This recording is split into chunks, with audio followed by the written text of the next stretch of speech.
네, 이어서 가겠습니다. 어문과 그리고 국어생활.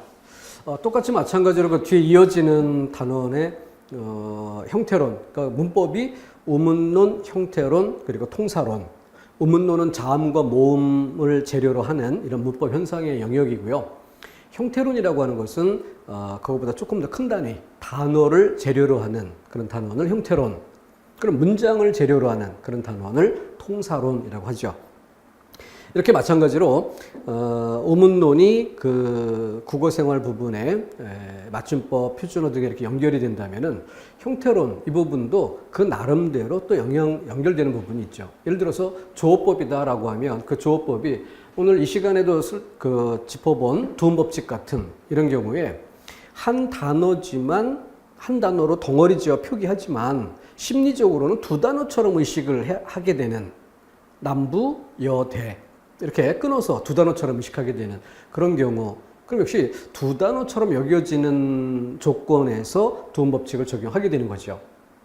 이렇듯이 조어법이란 부분이 또 영향을 끼치고 학습에 도움을 주는, 우리가 또 공부를 무조건 암기하는 게 아니라 줄기 잡아서 학습 원리로 뭉뚱그려 전체를 제거할 수 있는, 암기하지 않아도 처리할 수 있는 그런 부분으로 활용할 수 있죠. 문법, 문장론이란 부분을 문법에서 공부를 하게 되고 또 문장론을 공부했기 때문에 이것이 뭐 어법과 비문이라든가 이런 국어생활 영역에 또 학습에 도움을 주는 그런 부분이 생기겠죠. 이렇게 연결지어 보는 것이 중요하다라는 것을 이 시간에 주제로 삼고 있는 겁니다. 그래서 이번 시간에는 이제 그 우문의 축약부터 내용을 살펴볼 건데, 그러면은 이 축약이라고 하는 것, 이 축약을 자 이렇게 놓고 본다면은 아, 어, 우에 이가 만나서 에, 왜, 위로 만나는, 그래서 단모음이 되는 그런 경우에 네 글자와 이가 먼저 나오고 아, 어, 우가 뒤에 나오면 야, 여, 요, 유로 결합이 되는데, 이거는 분류상 이중모음 두 단계로 입모양이 변화되는 이런 글자로 소리가 나죠. 똑같이 자음의 경우에도 축약이 있는데 모음에 공통적으로 중성모음인 이가 작용했다면 자음에서는 히읗이 축약에 작용을 하게 되는데, 이 히읗은 거센 소리를 만들어주는 특징이 있어요. 그래서 기역, 디귿, 비읍, 지읒 이 네 글자가 같은 칸 안에 거센 소리로, 기역이 있는 그 칸 안에 키읔, 지읒이 그 칸 안에 있는 치읒으로 이렇게 결합이 된다는 것이죠. 자, 그런데 축약이라는 것이 A와 B가 만나서 하나로 합쳐지는 이런 것이라면 이미 축약이 됐던 이 내용을 본래의 것으로 이렇게 환원하는 것도 생각해 볼 수가 있죠. 본래의 것으로. 그러게 되면 어떤 그 맞춤법에서 덩어리 지은 상태에서는 단어가 옳은지 그른지 뭐 이런 것들이 좀 판단이 애매하고 어려울 수도 있는데, 그것을 본래의 모습으로 되돌려 놓고 보면 오히려 판단이 쉬운 이런 경우가 생길 수 있다는 것이죠. 그렇기 때문에 축약의 방향만 생각할 게 아니라 그것을 거꾸로 되돌리면서 본래의 것으로 환원하는, 그러니까 이걸 본래의 것으로 다르게 구별한다고 해서 이화라는 이런 이름으로 써도 될 것이고, 환원이라는 말을 써도 좋을 것입니다. 아니면 좀 더 좀 친숙하게 기본형 밝히기, 이 기본형을 밝혀둠으로써 어느 것이 이 단어의 뜻을 담은 기본형인가, 이걸 찾아보면 그만큼 옳고 그름의 문제를 쉽게 분간할 수 있는, 문제를 쉽게 풀 수 있는 그런 힘이 될 수 있는 거죠. 이렇게 다각도로 활용해서 우리가 소기에 목적한 바를 누구나 다 도달하겠지만 좀 더 빠른 시간 안에 효율적으로 공부할 수 있을까, 이걸 찾는 게 이 시간의 의미라고 할 수 있겠죠. 그렇기 때문에 지금 이게 연결 짓는 것에 포인트를 두기 때문에 중간중간 내가 학습이 좀 미진해서 저게 뭔 소리인지 못 알아듣겠다 하는 이런 부분이 있다면 그건 또 따로 준비된 강좌에서 그 부분적으로 보완을 해주면 좋을 겁니다. 동영상으로 우리가 강의를 접할 수 있다는 거는 물리적으로 환경 자체가 달라요. 한 번 듣고 흘러가는 게 아니라 사전처럼 찾아볼 수 있다는 장점이 있습니다. 그러니까 강의를 들을 때 내가 처음 공부하는 사람들은 뭐 차례대로 다 들으면서 차근차근 다져가는 게 필요하지만 어느 정도 공부를 좀 했든, 이런 수험생이 수업을 들을 때는, 옆에 메모장 하나를 두고, 강좌 제목 적고, 그리고 내용 쭉 들어가다가, 관심 있는 부분이 나온다. 그러면은 그 타임이 5분 아니면 10분 몇 분쯤에 나오는가에서 시간을 메모를 해두는 거예요. 이렇게. 그렇게 해두게 되면은 나중에 이제 다른 강의들 쭉 듣고 정리를 하다가 뭔가 궁금한 게 생긴다. 그러면은 그 강좌 목록표를 쭉 보고 어떤 강좌, 제 몇 강, 몇 분쯤에 관련된 내용이 있더라라는 걸 챙겨볼 수 있고 그걸 사전 찾듯이 찾아서 보완할 수가 있죠. 얼마나 효율적입니까? 근데 이런 걸 안 하고 그냥 실강 들을 때처럼 그냥 쭉 흘러가는 방식 이것만 생각하고 좀 남들도 다 하지만은 남들보다 조금 더 빠르게 해보겠다고 해서 뭐 1.2배속, 1.5배속 이것만이 능사는 아니죠. 좀 더 동영상 강의의 어떤 매력, 물리적인 그 특징들을 잘 활용해서 나한테 맞는 더 효율적인 그런 공부하기가 돼야 되지 않을까 그런 생각을 합니다. 근데 또 이렇게 실강으로 하는 것의 묘미는 뭘까요? 그거는 서로 이렇게 얼굴을 마주 댔을 때 똑같은 얘기를 해도 좀 더 전달되는 느낌, 이게 좀 강한 느낌, 머릿속에 강한 자극으로 오래 기억될 수 있는 이런 부분이 또 매력이 될 수 있죠. 이 각각의 장단점들을 잘 활용해서 효율성을 극대화하도록 해야 되겠습니다. 자, 축약의 문제 12항의 자음 축약 히읗이 뒤에 오는 기역, 디귿, 지읒 이것과 결합해서 거센 소리가 된다. 자음 축약의 기본을 그대로 보여주죠. 그러니 여기는 특별히 암기할 거리가 당연 없을 수밖에 없습니다. 자, 그림을 이렇게 그려보면 되겠죠. 이렇게 해서 지금 1번에서 설명하는 게 뭐예요? 히읗 뒤에 앞말의 받침 히읗 그러면서 여기에 준하는 니은 히읗 아니면 리을 히읗 이것도 이것에 준하는 것이다. 어쨌든 앞말의 받침 그리고 뒷말의 첫 소리 자리에 기역이 오든 디귿이 오든 지읒이 오든 자음이 축약될 수 있는 조건이다. 이걸 확인해 두면 되겠죠. 그럼 반대로 뒤집어서 이번에는 앞말의 받침 자리에 기역이 오거나 아니면은 디귿 또는 치읓이 오고 뒷말의 첫소리 자리에 히읗이 올 때 순서가 반대로 뒤집어졌을 뿐 결국은 똑같다라는 거죠. 먹히다에서 앞말의 기역 받침이 뒤에 히읗을 만나서 키읔 똑같습니다. 순서만 달라질 뿐이에요. 그러니까 자음 축약을 적용해 보고 나면 여기 있는 내용들 싹 지워도 되죠. 두 번 다시 공부할 필요가 없는 그런 내용이고 이런 내용들은 수중액으로 깔끔하게 덮어가면 우리가 책장 넘길 때 시원하게 비워져 있는 거죠.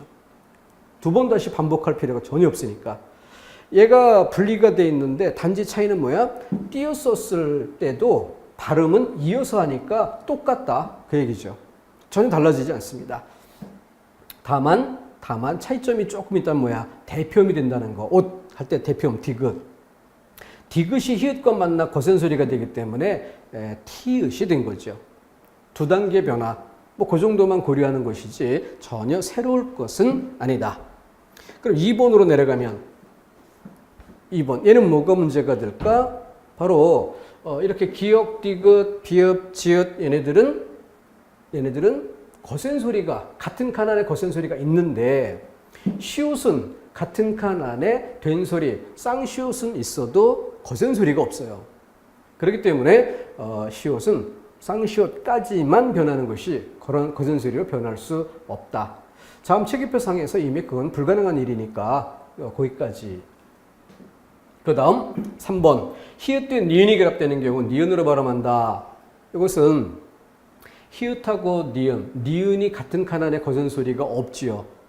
자음 축약으로 해결할 경우가 아니라는 것을 알 수 있을 겁니다. 그럼 이때의 해결 방식이 뭐냐? 논린, 할 때 대표음 디귿이 되고 대표음 디귿이 되면 그 다음 니은의 영향으로 니은이 변하는 것. 이건 뭐예요? 비음화죠. 그러니까 대표음이 됐다가 비음화가 된다. 이 또한 다른 우문 현상을 적용해서 처리할 수 있게 됩니다. 여기는 이제 탈락이 되는 경우예요. 그러니까 전체적으로 자음 축약, 대표음이 됐다가 비음화가 된다. 그리고 나서 탈락이 되는 것. 탈락이 되는 건 우리 일상의 발음과 친숙하게 연결지어 보는 것도 한 방법이 될 수 있어요. 자, 이거 이상 전혀 새로울 것 없고 암결만큼 특이한 것도 없다. 그러면은 표준 발음법 같은 경우만 제한적으로 놓고 볼 때 1항부터 30항인데 자음 모음 그 자체에 관련해서 1항부터 5항까지. 그럼 거기서 주의할 만한 것으로 뭐 왜, 위 이런 것들 정도만 좀 잡아주고 그 다음 뭐 장단음의 발음 이렇게 넘어갔을 때 암기할 포인트 그리고 차례차례 10항, 11항, 12항 쭉 가다 보면은 상당수가 두 번 다시 반복할 필요가 없는 것으로 양이 줄어들어요. 이렇게 줄어지고 나면 이제 머릿속에 남는 게 표준 발음법 하면은 포인트 6, 7, 8, 9에서 뭐 그죠? 그리고 나서 중간쯤에 연음 법칙과 구별되는 절음 법칙에서 포인트 하나. 그리고 나면 뒤쪽에 가서 표준 발음 중 제일 좀 신경 쓸 만한 부분이 있다면은 예외도 많고 한 사이소리 관련 부분. 이런 것들 외에 특별한 것이 없다. 그래서 거의 나중에 이제 2번하고 3번 반복하고 나면 우리 머릿속에 이제 표준 발음 하면은 장단음의 발음 그리고 맨 끝에 뭐 사이소리 장단음의 발음 조금 뒤쪽에 가면서 뭐 겹받침의 발음 이런 정도가 있는데 그러면 30개 항이 아니라 3개 항이라고 3개 항. 장단음의 발음, 겹받침의 발음, 사이소리 발음 이런 정도로 덩어리를 딱 지어놓고 나면 공부가 얼마나 마음 편해지겠습니까? 내가 아직 완성도를 못 갖췄다라고 하더라도 30개를 3개로 압축해서 그중 필요한 몇 가지를 정리한다. 이런 마음가짐으로 공부를 해 들어가면 부담이 없어요. 부담이 없기 때문에 또 그만큼 완성도를 갖출 때까지 시간이 짧아집니다. 효율이 오른다는 것이죠. 자, 그런 점을 여기에 적극 활용해 봤으면 좋겠습니다. 다음. 자, 이 부분도 역시 여러 가지 모습을 띠고 있는데 1, 2, 3의 순서로 이해하시면 좋고요. 재료 면에서는 우문론이 운, 음소, 자음모음, 운소, 장단음 이런 것들을 포함한 게 우문론이죠. 모음과 모음이 만나서 부드럽게 소리 나지 못하고 어떤 글자의 경우는 좀 발음이 불편한 것들이 생겨요. 이걸 충돌이라고 붙입시다. 모음과 모음이 만나서 부드러울 땐 문제가 안 돼요. 모음과 모음이 만나서 불편해져. 충돌입니다. 그럼 불편한 건 편하게 바꿔줘야죠. 극복해야죠. 그래서 모음, 충돌, 회피. 자음끼리 만났을 때 불편해지면 자음, 충돌, 회피 이렇게 가는 겁니다. 일단 그 해결 방법은 모음, 충돌, 회피, 자음, 충돌, 회피의 첫 번째는 축약부터 생각하는 거예요. 축약은 아까 살펴본 것처럼 자음 축약이 있고 여기 오른쪽에도 또 모음 축약 그려서 더 필기해 넣으면 될 것입니다. 자, 축약, 근데 축약은 조건이 있어요. 자음이 축약되려면 반드시 히읗과 거센 소리가 될 수 있는 글자들이 만나는 경우라야 하겠고 모음이라면 아, 오, 우와 이가 만나는 조건이 이어야 되겠죠. 근데 그렇지 않은 글자들이 만나서 발음이 불편했다면 축약으로 해결할 수 없는 조건이라면 두 번째 단계 탈락을 생각하자. 근데 탈락은 이렇게 용언의 어간과 어미가 만나는 이런 경우라면 어미는 늘 살아 있어야 하고요. 파란색의 문법 요소는 그대로 살아 있습니다. 바로 실질 형태소 부분에서 우가 탈락하는 거죠. 그래서 머릿속에 아주 기억해야 돼요. 어미가 사라지면 그 어미가 수행하는 문법적인 역할이 없어져 버리겠죠. 그럼 올바른 문장이 될 수 없는 겁니다. 그래서 어미는 살아있다. 문법 요소는 살아있다. 대신 실질 형태소에서 뭔가가 탈락하는데 실질 형태소는 뜻을 나타내는 부분이에요. 그러니까 거기서 뭔가가 탈락한다는 건 얘들이 없어졌음에도 말 뜻은 이해할 수 있는 정도일 때 말 뜻을 알아들을 수 있을 때 탈락시킨다. 탈락을 시켰더니 말 뜻을 못 알아듣겠다? 그럼 탈락시키면 안 되는 거예요. 의사소통의 기본은 의미가 통해야 되는 거죠. 축약을 해보고 축약될 조건이 아니면 그 다음 탈락을 생각해 보는데 탈락을 해보려니 말 뜻이 느껴지지 않는다. 그럼 탈락시킬 수도 없는 거야. 그럼 그 다음 단계는 둘 사이에 새로운 걸 끼워 넣는 방식. 둘 사이에 새로운 걸 끼워 넣는 방식. 이것으로 문제를 해결합니다. 자, 이렇게 해서 1. 축약. 안 되면 2. 탈락. 그것도 안 되면 3. 매개음, 삽입. 이렇게 문제를 해결해 보자. 자, 그래서 이런 것들이 또 아까 이야기했던 것처럼 본래의 것으로 환원되는 방식을 생각해 보자.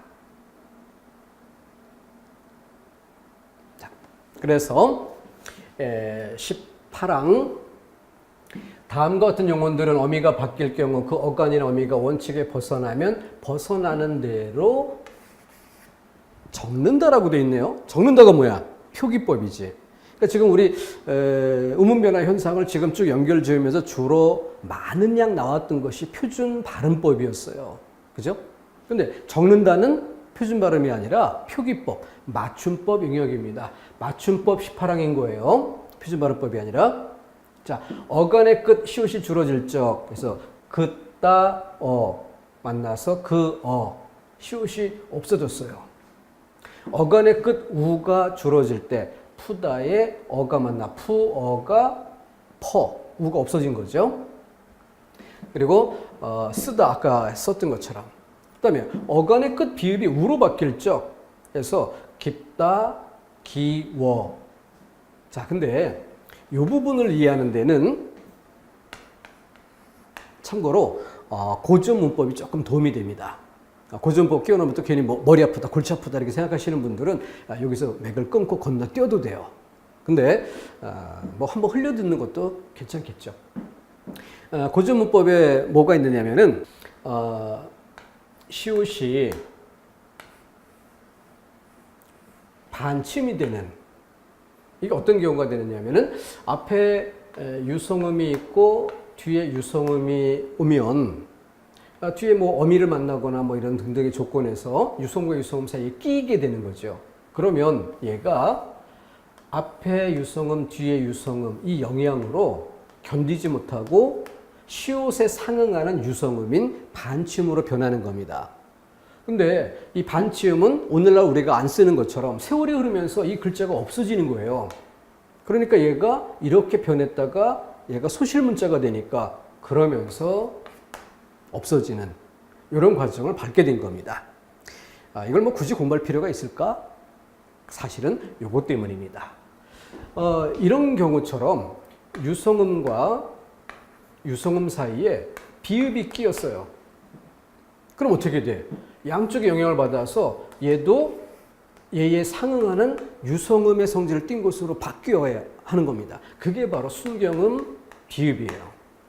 근데 순경음 비읍은 얘하고 달라서 얘는 현대국어로 넘어오는 과정에서 없어져 버렸지만 얘는 오가 될 때가 있고 우가 될 때가 있고 탈락할 때가 있고 세 가지가 있어요. 바로 그 경우에 이렇게 우로 바뀌는 경우 요것과 이것이 관련되는 것입니다. 그러니까 불에 굽다라는 뜻이 굽다 이것이 뒤에 디귿을 만날 땐 문제가 안 돼. 근데 어를 만났어요.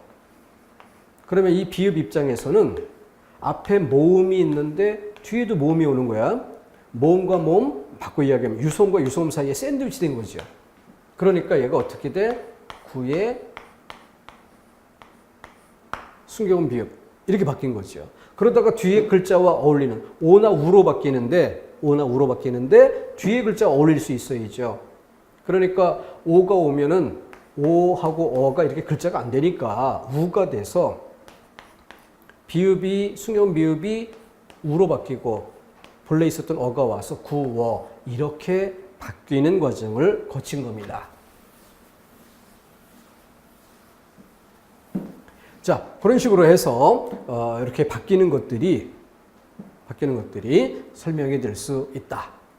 근데 돕다, 곱다 이런 것은 와로 소리 나는 것은 와로 적는다. 해서 이 둘을 아예 예외로 처리를 해버리죠. 그래서 발음이 그게 더 쉬우니까. 그래서 도와, 도워라고 발음하면 어려우니까. 근데 전체적으로 대세는 와보다는 워, 고마와보다는 고마워 이렇게 바뀌는 것이 대세입니다. 왜냐하면 양성보다는 음성 쪽이 어감이 좀 더 크고 그 청각적 인상을 뚜렷이 할 수 있다. 그러니까 예세 소리가 점점 된 소리가 되고 거센 소리가 되려고 말이 거칠어지는 것처럼 모음 쪽에서는 양성보다는 음성 쪽으로 가는 것이 큰 흐름이에요. 근데 워가 더 발음이 힘들어지는 그런 경우에는 굳이 힘들게 갈 필요가 없다. 그래서 남은 두 개의 단어입니다. 도와 고와 이렇게 해서 처리하면 되겠고 이것도 지워야 되겠네요. 자, 맞춤법에 관련된 그런 항목들입니다. 이게 또 다른 부분에 또 관련된 부분이 생길 거예요. 자, 첨가에서 31항에 맞춤법 31항에 비읍이 더 첨가된 글자들. 근데 햅쌀하고 비교하라고 햇살, 햇빛의 줄기. 그래서 시옷이 들어간 것과 비읍이 들어간 것 비교해서 이해하시면 더 좋겠고, 히읗 소리가 덧나는 것, 머리와 가락. 그런데 거기에 히읗이 끼어들었기 때문에 머리카락. 거센 소리로 바뀌게 되는 것이죠. 살과 고기가 만날 때 히읗이 끼어들면서 살코기.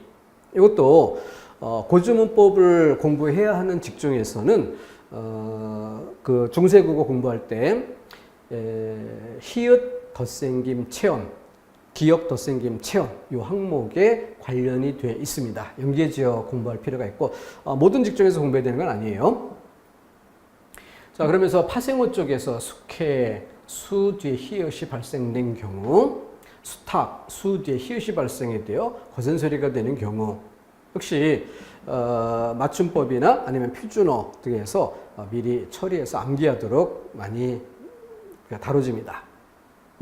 자, 접두사 암수가 결합하는 단어의 경우는 표준어 규정에 예시된 숙항아지, 숙회 등등등 이런 곳에만 적용되는 것이다. 자, 그러면은 숙항아지, 숙회, 뭐 개개인의 편차는 있겠지만은 이런 건 비교적 친숙하다 할 수 있는데 좀 이렇게 밑줄 쳐둔 것, 보편적으로 수험생들이 친숙해하지 않은 수키와 수하고 기와가 만난 거죠. 그죠? 그 다음에 수탉은 익숙할 거야. 그러니까 수탉락이, 수톨적이, 수퇴지. 수퇴지는 돼지를 얘기하죠. 수톨적이는 뭘까요? 돌적이라는 것인데 속담 암기할 때 거정문에 돌적이라는 속담이 있어요. 바로 이 돌적이가 뭐냐? 경척. 우리 그 방에 문이 있으면 기둥이 있고 기둥에 문짝을 고정시켜야죠. 부착을 해야죠. 그 부분이 바로 경첩입니다. 근데 이 돌적이는 나무 문틀과 나무 문짝 이 사이를 연결하는 게 돌적인데 거정문은 그 볏짚으로 만든 거적. 그런 게 볏짚으로 만든 것인데 거기에 돌적이를 달 수 있을까? 그래서 격에 어울리지 않는다. 이런 속담으로 쓰는 거죠. 자, 그 돌적인데 거기도 암수가 있어요. 그래서 기둥 쪽에는 이렇게 고리가 들어갈 수 있게 돼 있고 문 쪽에는 고리를 끼울 수 있게. 그래 문이 고정되니까. 그래서 암수가 있기 때문에 볼트와 너트처럼 돼 있는 거예요. 수톨적이. 그래서 암기가 필요하겠죠. 기와 당나귀, 돌적이, 수퇴지, 돼지 이런 것들은 거센 소리로 인정이 된다. 히읗이 덧생기는 체온으로 인정이 된다. 이렇게 정리하고 암기가 필요한 부분이 있습니다. 자, 그러고 나서 이제 사이소리는 뭐 우리가 비중 있게 설명하는 부분이니까 포인트만 좀 짚고 또 연결된 부분 찾아볼게요.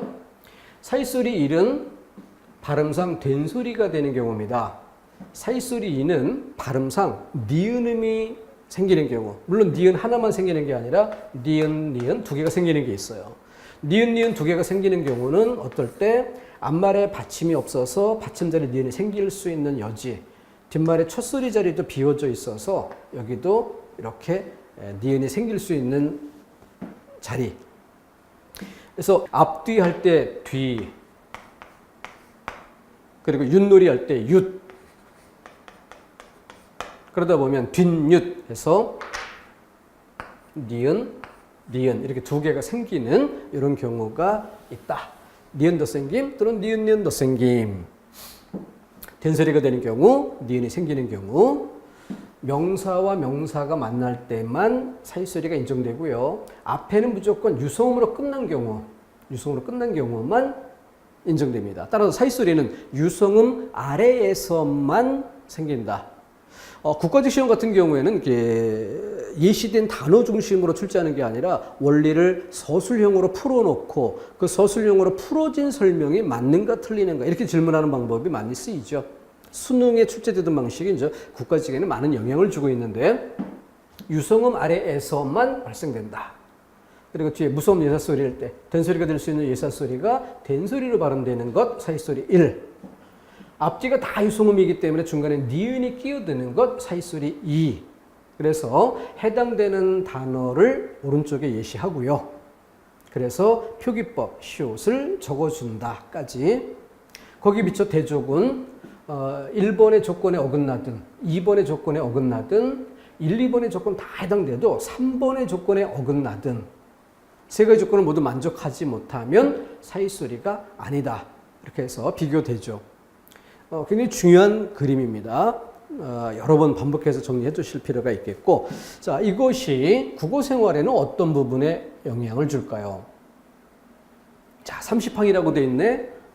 사이시옷은 다음과 같은 경우에 받치어 적는다. 이렇게 되어 있어요. 적는다. 바로 맞춤법 항목이죠. 근데 맞춤법 항목의 체계를 간단히 짚어봅시다. 1번과 2번을 대비해 보죠. 1번과 2번이 뭡니까? 순우리말로 된 합성어로서 앞말이 모음으로 끝난 경우, 순우리말과 한자어로 된 합성어로서 앞말이 모음으로 끝난 경우, 앞말이 모음으로 끝났다. 이걸 다른 말로 바꾸면 뭐예요? 앞말이 모음으로 끝났다. 받침이 없다. 따라서 시옷을 표기할 수 있는 경우, 사이소리 부호를 적는 경우란 뜻이죠. 사이소리 부호를 적는 경우인데 순우리말로 됐다. 순우리말과 한자어다. 그러니까 고유어 플러스 고유어, 고유어 플러스 한자, 아니면 한자 플러스 고유어. 이 얘기는 뒤집어 말하면 뭐예요? 양쪽이 다 한자인 건 아니다라는 얘기죠. 양쪽이 한자가 아니라는 건 한자에는 사이소리 표기를 하지 않으니까. 사이소리는 기본적으로 우리말의 문제니까. 그래서 크게 1번과 2번을 배열한 기준이 뭐였어요? 어종에 따라서. 어종에 따라서.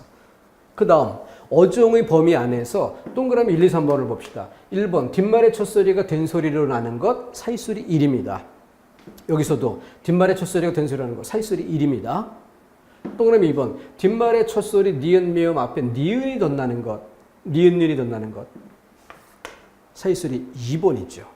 그럼 밑으로 내려가서 요 2번 여기 안에도 여기는 잘못 묶었군요. 여기는 사이소리 1인데 여기는 사이소리 2가 되는 거죠. 그렇게 맞춤법 항목에서 이렇게 배열된 부분이 있어요. 이런 여러 가지 조건을 고려해서 제가 여러분들께 사이소리 이런 것들을 설명을 드릴 때 앞에 그 표처럼 그렇게 정리한 자료를 제시해 드리는 겁니다. 그게 쓸데없이 복잡하게 만든 게 아니고 우문 현상을 공부하면서 그 공부하는 김에 표준 발음법이든 맞춤법이든 더 나아가 표준어까지도 한꺼번에 정리할 수 있게 쉽게 공부할 수 있게 도와드리려고 만든 거예요. 근데 이제 그 부분만 공부하다가 좀 힘들어하는 그런 수험생들이 너무 어렵게 하는 거 아니니까 이렇게 좀 불평을 할 수도 있을 것 같아요. 근데 이게 관련되는 전체 영역을 보면 그게 더 쉬워지는 방법이라는 걸 알 수 있을 겁니다. 다시 좀 훑어볼게요. 사이소리 1, 2 보세요. 이렇게 된소리가 되는 것, 그래서 시옷을 적은 사이소리 1. 유성과 유성음이기 때문에 니은이 끼어드는 또는 니은이 끼어드는 사이소리. 그래도 표기는 사이시옷. 이렇게 적는 거죠. 자, 이것이 맞춤법 30항에서 이렇게 귀, 밥, 귀밥, 된소리가 됐고, 그래서 시옷을 적은 사이소리 1. 맨나물, 매나물, 맨나물, 니은 더 생김, 사이소리 2. 그죠? 도리깻열, 도리깨하고 열 요 사이에, 세 번째 글자, 네 번째 글자 사이에요. 니은, 니은. 아까 뒷윷 예를 들었었죠? 그렇게 사이소리로 나는 것. 자, 그런 경우에 받치어 적는다. 받치어 적는다. 사이시옷을 적는 거죠. 자, 순우리말과 한자어가 만나는 경우도 머리빵, 여기에 예시 단어가 있잖아요. 머리빵. 그러니까 미용실이란 뜻이 아닙니다. 전통 한옥에서 이렇게 방이 있으면 이 방에 딸려서는 이게 부속 건물이 아니라 부속 공간이라고 생각해야 되겠죠. 그래서 중심이 되는 메인 방, 그리고 여기는 머리빵. 이렇게 공고본에 예시된 단어가 되기 때문에 미용실과 의미를 구별해 주지 않고 문맥이 없이도 막바로 질문이 될 수 있다. 사자밥 역시 마찬가지예요. 사막에 초온 사자가 먹는 밥이 아니라 제사밥이란 뜻, 저승사자가 먹는 밥이다. 이런 뜻으로 그렇게 이해를 해야 될 것이고, 또 찻잔도 중요한 단어로 한자어가 아니라 우리말화한 경우로 이렇게 강조할 아주 어려운 단어로 출제할 때 3개의 후보군입니다. 자, 이런 것들이 맞춤법에서 다뤄지고 있고, 이렇게 또 3번의 예외. 한자지만 시옷을 붙이는 예외. 그래서 챙겨둘 때 요거는 어떻게 암기해요? 수에 관련된 거 2개, 숫자 횟수. 나머지는 방 시리즈 이렇게 해서 정리해 주면은 쉽습니다. 다시 밑에 아까 강조했던 거 3개 정리해 놨죠? 머리빵, 안방 뒤에 딸린 좁은 방이란 뜻. 미용실을 뜻하는 것은 머리방이라고 발음한다. 사이소리 발음이 아니니까 시옷을 적을 필요도 없죠. 찻잔. 다, 차, 2가지 도금이 있는데 단어의 첫머리에서는 다로 읽는 게 원칙이야. 그러니까 찻잔처럼 단어의 첫머리에 차로 읽었어요. 한자가 아닌 것으로 본다. 고유어화한 것으로 간주한다. 그래서 이것도 중요한 단어입니다.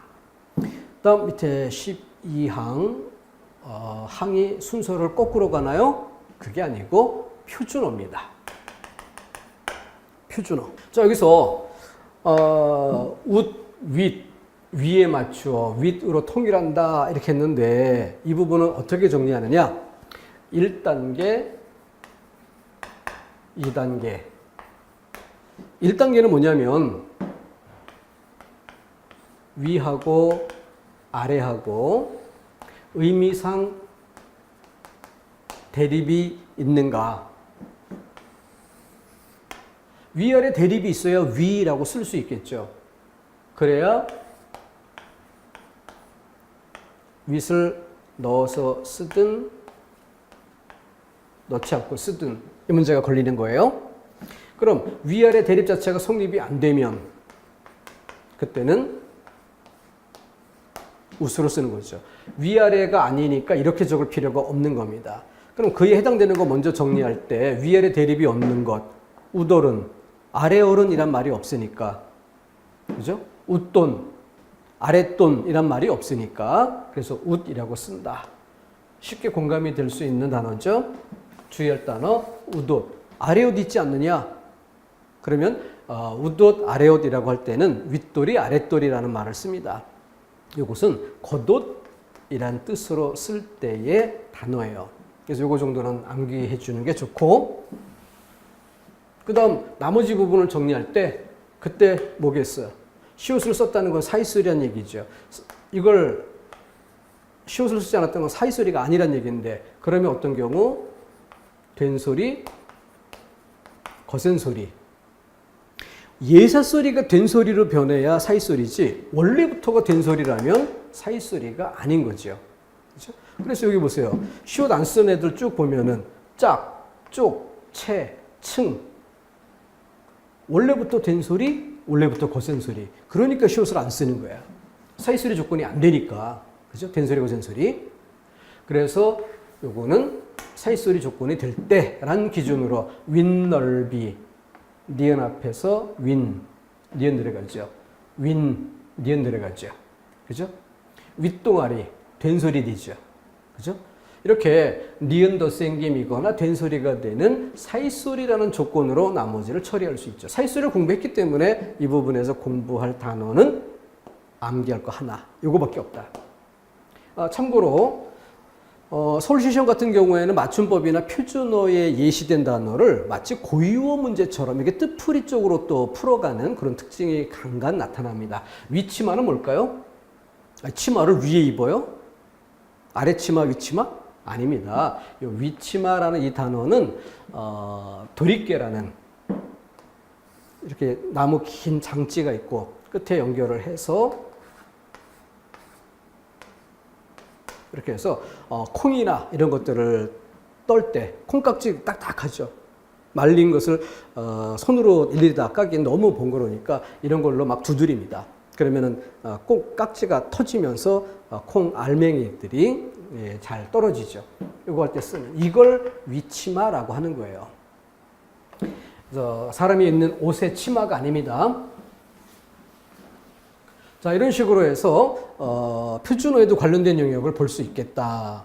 그리고 표준 발음법에서 28항, 29항, 그리고 30항 표준 발음법에도 관련이 되는데 표준 발음법에서 28항은 이렇게 표기 자체가 이미 받침이 있기 때문에 발음상으로는 된소리 발음이 나지만 표기상으로는 시옷을 붙일 수 없는 글자들이에요. 받침이 있기 때문에. 29항 마찬가지입니다. 이렇게 받침이 있기 때문에 사이소리 발음을 인정하지만 표기는 또 다른 시옷을 붙이거나 할 필요가 없는 그러면서 28항에는 사이소리 1 뭐예요? 된소리가 되는 경우에 조건이고 29항은 사이소리 2 니은 덧생김이죠. 니은 덧생김. 그러면서 이제 표준 발음법은 본래 사이소리라는 틀로 설명하는 단원이 아니라 발음 현상으로 분류를 했기 때문에 우리가 편의상 공부를 쉽게 하자고 사이소리를 연결한 거니까 그래서 이렇게 파생어 쪽은 또 따로 떼어서 파생어는 본질적으로 사이소리로 설명될 수 없는 것들이잖아요. 그래서 이제 발음상의 문제로 이건 묶여 설명되는 단원이라 이쪽에서 제가 편의상 분리를 해둔 것입니다. 그렇게 하고 마지막 30항에 가면 사이시옷이 붙은 단어, 즉 앞말의 받침이 없어서 사이소리 발음 인정하고 표기도 한 경우죠. 그때 원칙적으로 된소리가 나는 사이소리는 된소리로 발음, 니은 덧생김은 니은 덧생김으로 발음. 근데 디귿을 사이시옷 자체를 디귿으로 발음하는 것도 허용한다. 이게 30항에서 추가된 내용입니다. 역시 사이소리 1과 사이소리 2를 기본에 두어야 설명의 포인트, 이 시옷을 디귿으로 소리냈다는 지점에 포인트를 두면서 정리가 쉬워지는 거죠. 자, 이런 식으로 해서 우문론이 어떻게 국어 생활에 연계되는가 하는 것을 쭉 연결지어서 맛보기를 해봤습니다. 지금 부분적으로 준비가 좀 덜 돼 있었던 분들은 부담스러울 수도 있는 그런 시간이었겠지만 부분적으로 내가 아직 공부를 좀 덜 했다는 부분을 자꾸 의식하지 말고 줄기, 이 연계성의 포인트를 두고 정리를 하시게 되면은 나중에 내가 어느 부분이 취약한가도 더 적나라하게 잘 드러나고 공부해야 될 지점이 어디인가도 뚜렷해집니다. 그렇기 때문에 그것을 공부하는 데 시간이 어느 정도 소요될까? 그러면은 내가 합격권에 도달하는데 앞으로 한 달 뒤가 될까, 두 달 뒤가 될까라는 시간에 대한 예측, 이것도 가능해지고 그런 시간 예측이 가능해지면 슬럼프에 빠지지 않습니다. 근데 체계가 없이 공부를 하다 보면 기분 좋을 때는 금방 한두 달 뒤에 합격할 수 있을 것 같기도 하고 또 기분이 안 좋을 때는 또 그 기간이 막연히 먼 것 같기도 하고 그러다 보면 슬럼프에 빠지기도 하는 거죠.